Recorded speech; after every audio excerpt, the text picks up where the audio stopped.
A lot of bush that's been lost, unfortunately.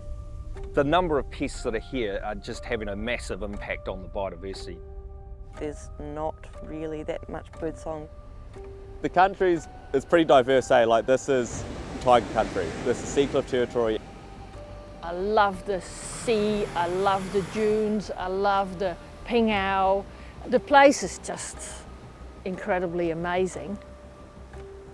It's a big project, trying to eradicate a lot of pests over many hectares.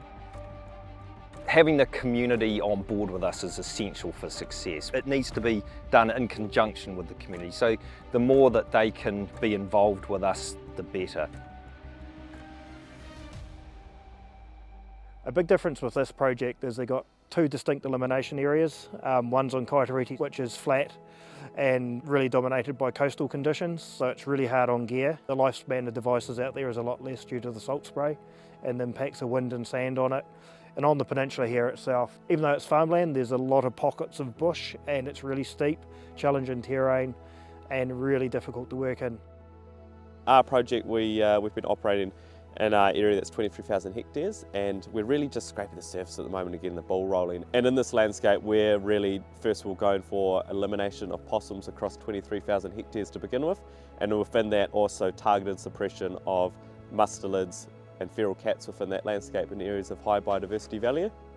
The project we're running here is actually quite unique in that we're trying to target the full suite of predators. So we've got the 3 species of mustelids, the weasels, stoats and ferrets. We're trying to get rid of the feral cats and, interestingly, also the hedgehogs. Hedgehogs traditionally have been seen as a bit of a bycatch, something that clogs up your traps for the main event, which is your stoats and the other mustelids. We've realised, having started here, that there are so many hedgehogs. Now we're considering hedgehogs to be one of our main targets.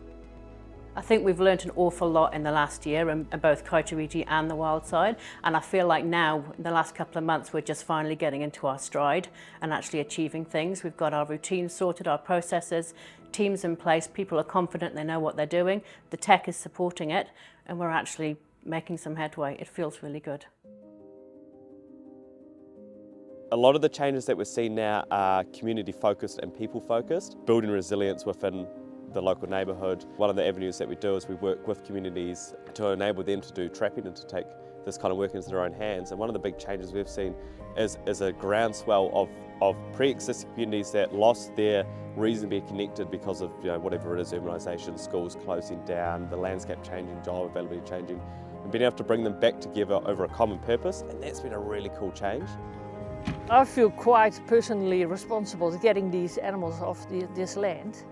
I would really like to achieve that when I walk through here in a year or 2 years' time, I see way more wildlife and I can see the change that it's made. More banded dotterels flying around, more baby banded dotterels walking around. Yeah, I would love to see that, and I think I will. I can see it coming. Yeah. I definitely have a sense of being part of a bigger movement, the whole Predator Free 2050 movement. I mean, I'd like to think that by 2050, I'll be able to look back and think I was part of that. I got us to the point where we made New Zealand predator free.